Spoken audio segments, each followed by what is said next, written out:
Sufficient सार गत वर्ष आसला 3 लाख टन आम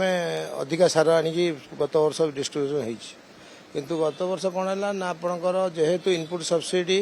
आम जितला 24 लोक देलु 800 टका पाइले लोक मैंने जो मैंने चाष कर बिल पड़िया पड़ता से भी चाष कले गोचर गोदांडी अनाबादी जुआड़ जो बिल पड़ा जहाँ जगह सब चाष कले तेणु अत्यधिक धान अमल हबार आपणकर से अनुसार सारर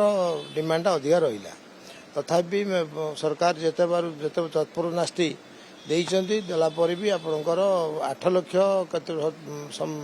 1000 टन ता पूर्व वर्ष आसा गत वर्ष 11,24,000 टन आम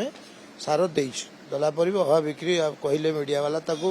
किसी विरोधी दल गोटे अधे जगार कौटी जदि सार न पहुँचला एमान ताकू रंग करी मीडिया वाला नहीं पहुँचे हाइलाइट करी गोटे बदनाम करने सरकार चेष्टा कले प्रकृत में किंतु सार से अभाव है नहीं तथापि आम वर्ष गतकाल जो मुख्यमंत्री तत्वावधान जो मीटिंग है 30 जगह कलेक्टर उपस्थित थे समस्त को कहुई जे कौन प्रकार जमी सार राज्य बाहर को न जाए ता छड़ा आपणकर आम पाखे बर्तमान स्टॉक अच्छी 3,59,000 टन यूरिया आंपार स्टॉक अच्छी जोटा कि निहाती जोटा गत वर्ष होवाला आमर 11,24,000 टन गत वर्ष दिखाई ए वर्ष आम से टार्गेट रखीचु आ 3 लाख टन आम कत स्टॉक अच्छी 3,59,000 टन अन्य आप डीएपी अन्य सार कि आम स्टॉक अच्छी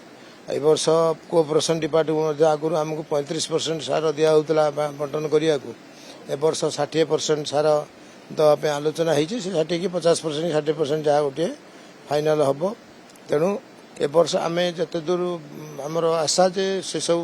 परिस्थिति के सम्मुखीन होगा पड़ो ना सबू कलेक्टर मानक एथर तागिद पूरा मुख्यमंत्री कर समस्ते पूरा अलर्ट कौन प्रकार जमी गोटे टन सार कुआडे न जाए लोक सब चाषी पाखे पहुँचे व्यवस्था करेंगे।